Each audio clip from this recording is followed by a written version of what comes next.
Bismillah, kita mulai ya. Tema kita berpikir etis ini.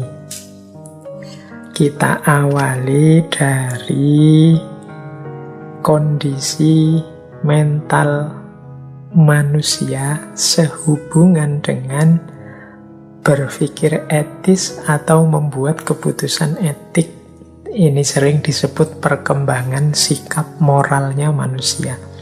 Kita ini kan hidup sehari-hari, pasti meskipun tidak belajar berpikir etis ini menggunakan pertimbangan-pertimbangan etik. Nah, dari sisi pertimbangan etik ini, ada perkembangan ternyata hidup kita itu sejak kecil sampai dewasa. Ada perkembangan sikap moral.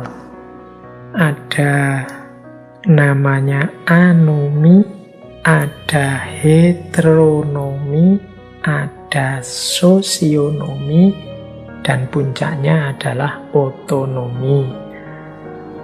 Ya tentu saja anomi ini yang paling rendah, paling dasar, kemudian heteronomi, kemudian sosionomi, kemudian yang dianggap paling matang itu otonomi.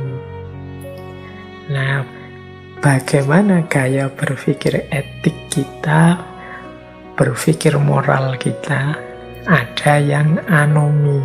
Anomi ini anak kecil yang akalnya belum berkembang, sehingga ya dia tidak peduli dengan moralitas, wong dia belum kenal.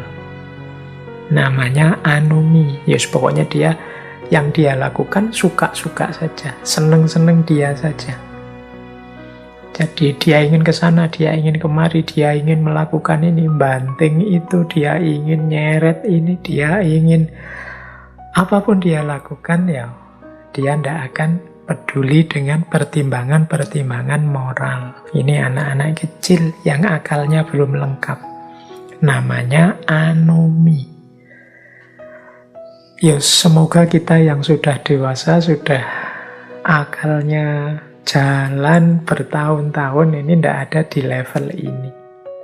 Kalau ada orang sudah dewasa kok masih tidak peduli dengan pertimbangan-pertimbangan nilai dan moral, berarti levelnya level anomi.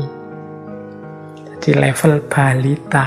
Nah, jangan-jangan ada orang yang tinggi, besar, gagah, sudah sosoknya menyeramkan besar, tapi mentalnya, sikap moralnya masih balita.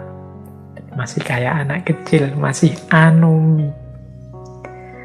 Kalau anomi masih belum ada pertimbangan moral, berarti tidak bisa berpikir etis. Nah, naik satu level heteronomi. Level heteronomi ini sudah mulai memikirkan mana baik, mana buruk, sudah mengambil sikap-sikap moral.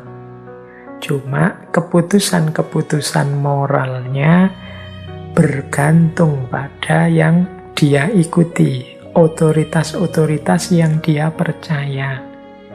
Misalnya ikut saja apa kata orang tua, manut saja apa kata gurunya. Nah ini namanya heteronomi. Alhamdulillah heteronomi ini sudah mengambil sikap moral, sudah mampu berpikir etis meskipun dengan cara ikut saja apa yang dicontohkan, dituntunkan oleh orang-orang atau lembaga-lembaga atau sosok-sosok yang dia percaya. Nah ini namanya heteronomi. Ya, mungkin ini anak-anak yang baru bisa berpikir, baru dewasa. Jadi mungkin usia-usia TK, SD, kemudian mungkin juga SMP juga masuk ini. Jadi dia masih tergantung pada figur-figur tokoh-tokoh. Itu namanya heteronomi. Saya tidak tahu di antara teman-teman yang ikut ngaji ini ada enggak yang level moralnya, level etiknya itu ada di heteronomi. Jadi belum bisa memutuskan sendiri untuk hidupnya. Yang bisa dia lakukan hanya ikut orang lain, hanya bersandar pada figur, pada tokoh atau yang dia percaya. Itu namanya heteronomi. Yang ketiga, sosionomi. Kalau sosionomi ini yang diikuti tidak lagi sosok-sosok atau tokoh-tokoh, tapi masyarakat sekitarnya atau kelompok-kelompok yang dirujuk atau kelompok di mana dia berafiliasi. Nah, ini sosionomi. Kalau tadi apa kata guruku, apa kata orang tuaku, apa kata idolaku, kalau sosionomi ini apa kata masyarakat, apa kata kelompokku. Aku itu anggota kelompok ini loh, berarti aku harus melakukan ini. Aku ikut kelompok itu, berarti aku harus begitu. Itu yang dirujuk untuk keputusan moral dalam hidupnya, itu masyarakat atau lembaga di mana dia berafiliasi. Itu namanya sosionomi. Jadi ya teman-teman kan ini sebagian besar mungkin mengafiliasikan diri dengan kelompok tertentu, baik kelompok yang formal atau juga non-formal. Yang non-formal itu ya mungkin punya geng apa, punya teman nongkrong rutin siapa, dan lain sebagainya. Ini namanya sosionomi. Jadi ini naik satu level dari heteronomi. Tapi itu pun belum yang tertinggi. Yang tertinggi adalah otonomi. Jadi otonomi itu berarti orang yang mampu mengambil, memutuskan sendiri hidupnya. Jadi orang yang bisa mengambil keputusan-keputusan moral, tindakan apa yang harus dia jalankan. Dia yang milih sendiri, ini baik, ini buruk, ini yang tak pilih, ini yang tak buang. Itu namanya otonomi.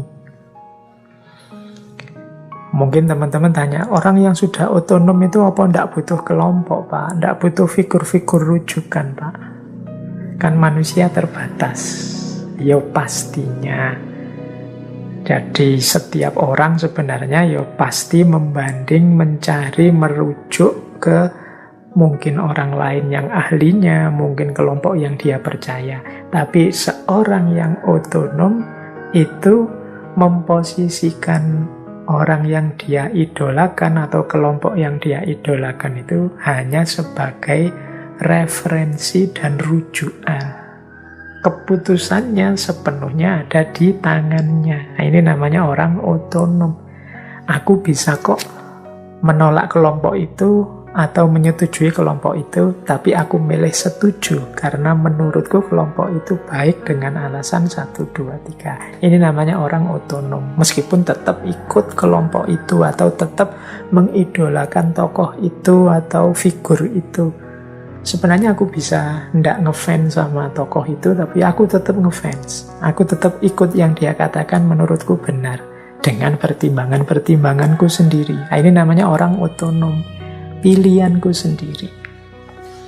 Jadi, dan kalau memang pas gagasannya ada yang tidak cocok, ya aku tidak akan setuju. Kalau dari kelompokku ini ada yang salah, ya akan aku sebut salah. Nah, ini namanya orang otonom. Jadi, ini level-level perkembangan sikap moral dalam hidup manusia. Semoga ini nanti bisa jadi peta bagi teman-teman untuk membaca. Disinilah nanti orang bisa mengukur kemampuan berpikir etiknya. Ada yang sama sekali tidak mampu, namanya anomi. Ada yang hanya ikut orang lain saja secara tidak kritis, namanya heteronomi. Ada yang tenggelam oleh kelompok sosialnya, namanya sosionomi. Ada yang kokoh, mandiri, mampu mengambil keputusan sendiri, namanya otonomi. Baik, ini masih dasar-dasarnya ya berpikir etis.